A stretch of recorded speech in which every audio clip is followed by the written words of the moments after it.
Long ago, deep within the crust of the earth, I laid a formless gas, without body and without purpose, in total darkness. Then, without any warning, the air began to tighten around me. I felt an intense heat within me and thought I would burst under the pressure. What is this awesome, fearful power, I wondered.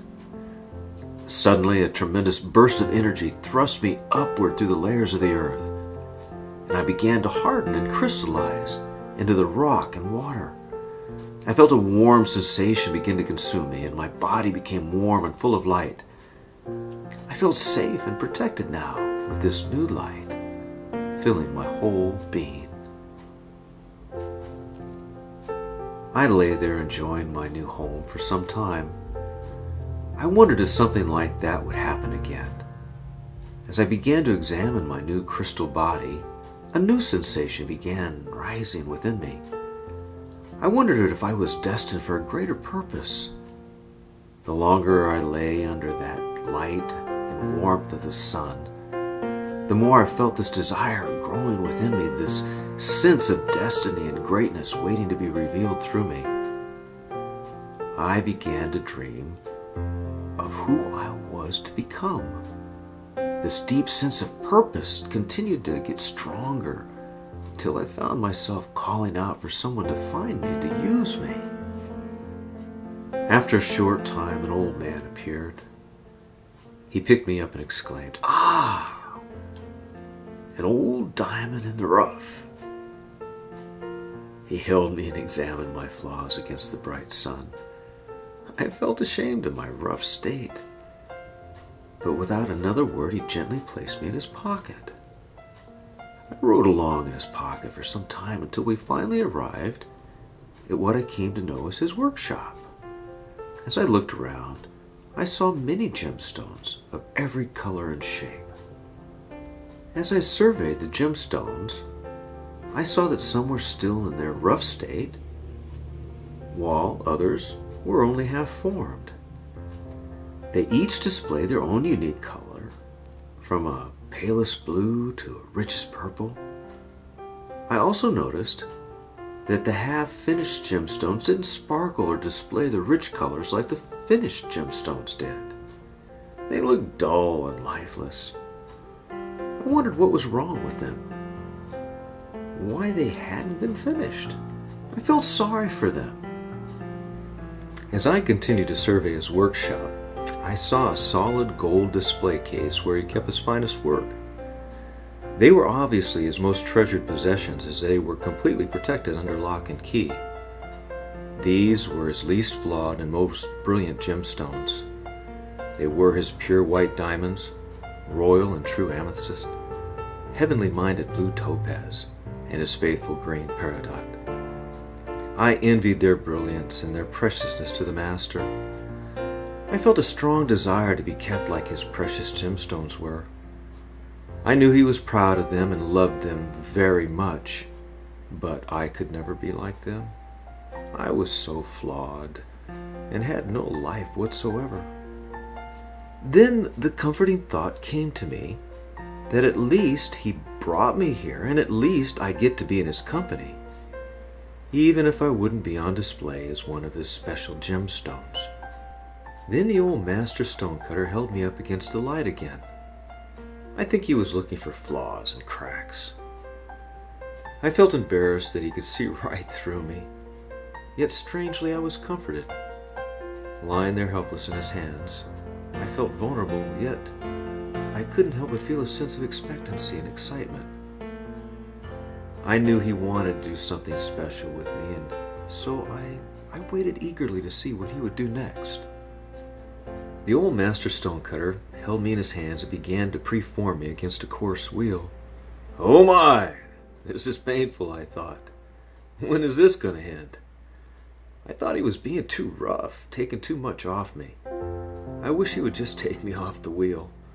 Sparks were flying, and I could feel the heat burning within me as the master pressed me against the wheel, scratching me with every turn. I now had a new shape quite different from the old one.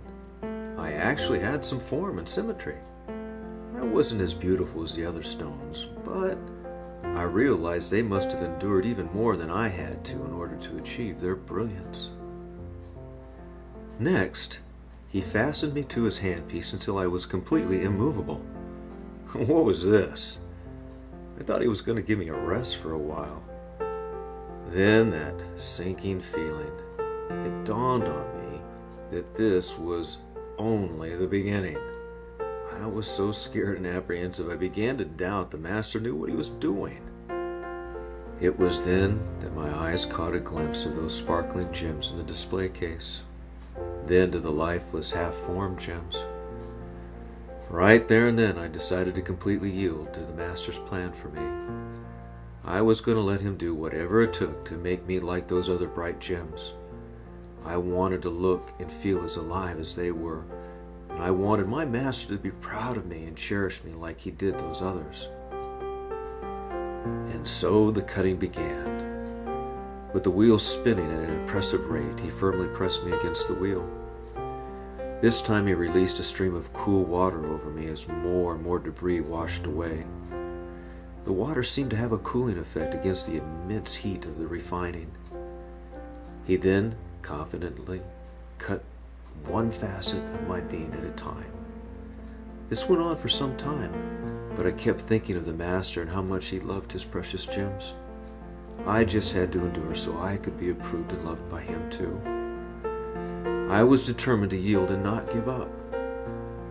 When he finished refining me, he took me off and examined me through a magnifying glass. Very nice. Very nice, he said softly. His breath gracing my facets as he spoke, I felt an ecstasy. He was pleased with me. Oh, he was really pleased with his workmanship. I didn't even do anything, I thought. He is so pleased with me, and all I did was yield to him. He did all the work. Now the master changed his wheel. This was much smoother than the previous one. It didn't remove as much from me as the earlier coarser wheels did. He continued working on each facet with great precision. He was careful to take off only as much as was needed in order to achieve the perfect dimensions that would create the greatest reflection of light, while preserving as much of my worth as he could. Now the final wheel was for polishing. This required a special blend of oil and diamond in order to polish my facets. He seemed to go over each facet of my being many times, polishing each facet until he could see his reflection in each one. Finally, the old master removed me from his handpiece.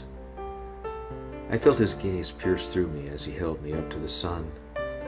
A perfect reflection, he said. With that, we danced around the workshop, rejoicing his workmanship. I no longer felt like a lifeless old diamond in the rough.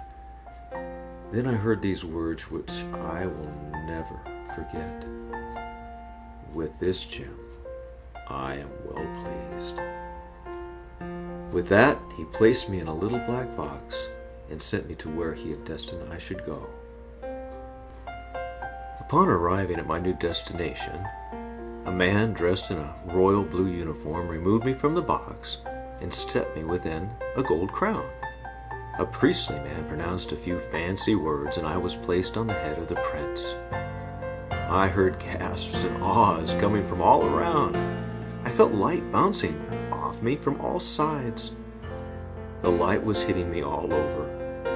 I realized that it was the facets which the old master stonecutter had fashioned in the old lifeless diamond in the rough, which were reflecting light so profusely. In fact, I appeared to be alive, as if I was dancing in the light, yet I was standing still. It was at this moment I knew who I had become. A brilliant diamond created for a noble purpose, to perfectly reflect my master's glory.